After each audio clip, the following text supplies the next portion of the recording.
Warning, this story contains excerpts of the forbidden poem Tomino's Hell. Listen at your own risk. The mysterious man slowly walked on stage.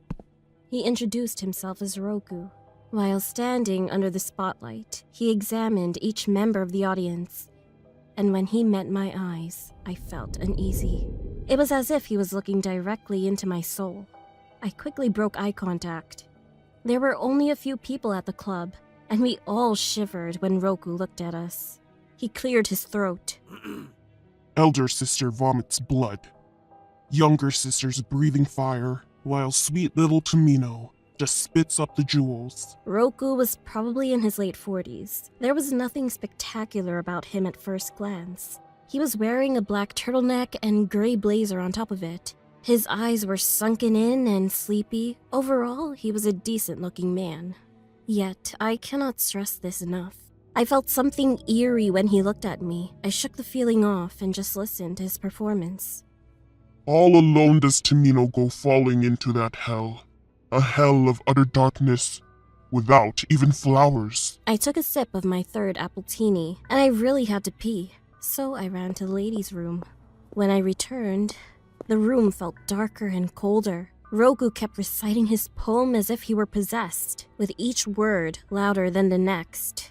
For a moment, I thought I saw his eyes turn all white. I felt an evil presence in our midst. The more he recited the poem, the more I felt like we were going deeper into his trap. Not just on some empty whim is flesh pierced with blood-red pins. They serve as hellish signposts for sweet little Tomino. I panicked and had the urge to run as fast as possible, but I felt stuck in a trance and couldn't move my feet. I saw several others fighting back tears and shaking in their seats, unable to flee. But eventually, he went silent. I was relieved when Roku finally finished his poem. The security guard immediately ran to the stage and escorted him off the premises. But the worst was yet to come. My name is Renee. I recently moved to a new city for a fresh start. I needed this change because I was really depressed. I found out that my husband cheated on me. I came to Seattle with only a backpack. I was ready to start a new life, but I wasn't prepared for it financially.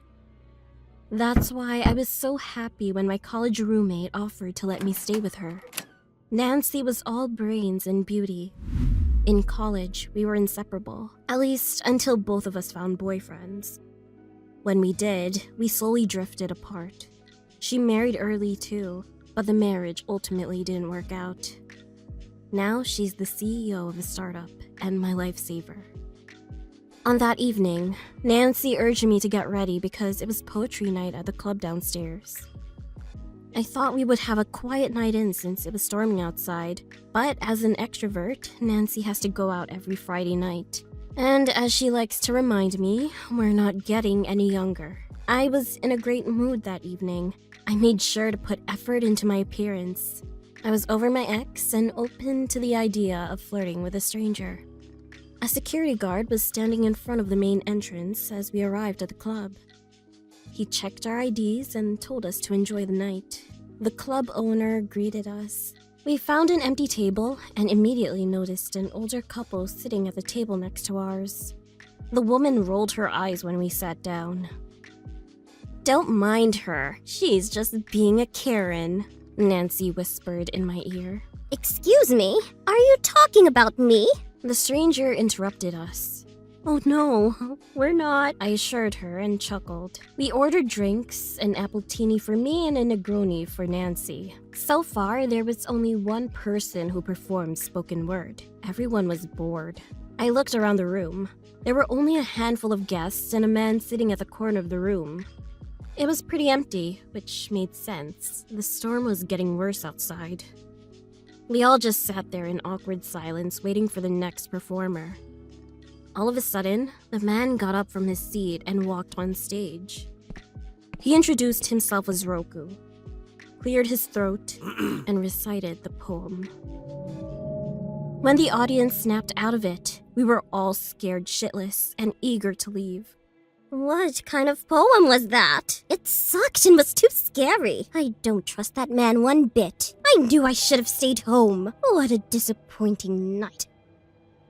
Food service sucks. These wings? Dry. And they never brought me my wrench. The woman took a bite of the chicken and swallowed it. Not long after, the anger on her face was replaced with a painful expression. Her face turned blue, and she dropped to the floor. Her eyes were bulging out as she was gasping for air. Her husband screamed when he realized what was happening. Nancy and I tried to help her, while the host called 911, but it didn't work. We were so horrified. A few minutes later, the host entered the club with the paramedics. They tried to resuscitate the woman, but she was already dead. Her husband was sobbing hysterically and went with them to the ambulance.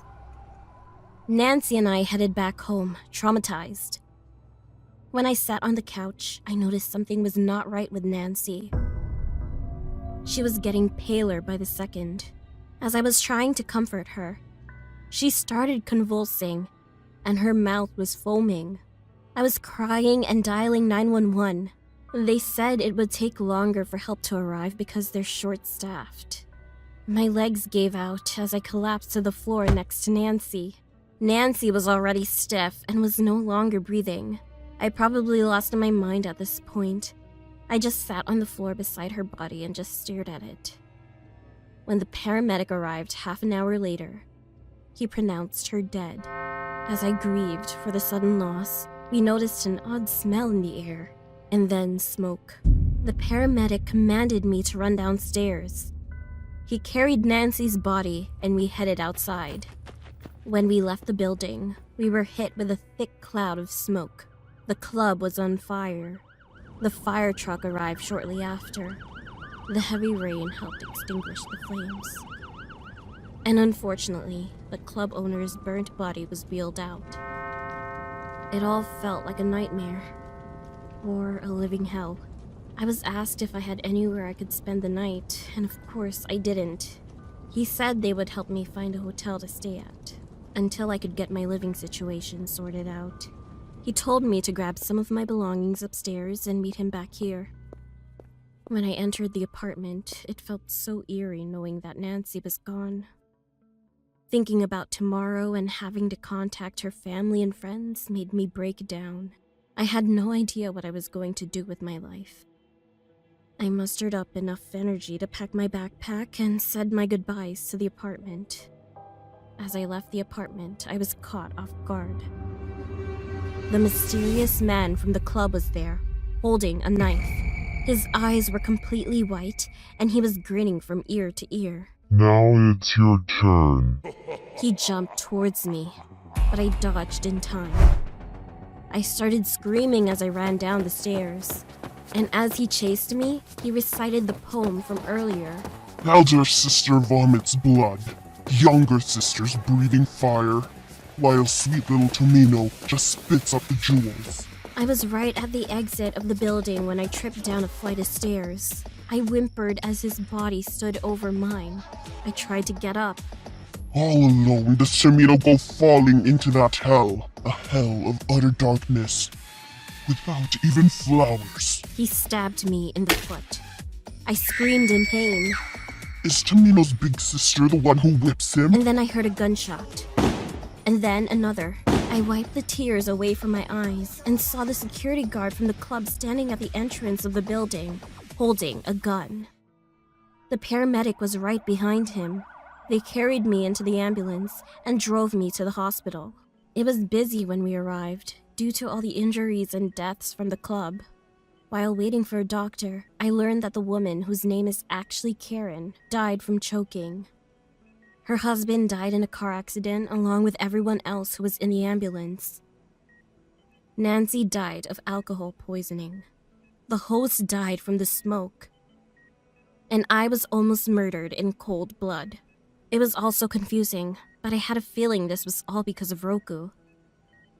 It took me some time, but I finally found the name of the cursed poem he recited, and the legend of Tomino's hell, and learned that anyone who hears or reads the poem in its entirety will die. Luckily, I didn't, but I'm still terrified that my time will soon come.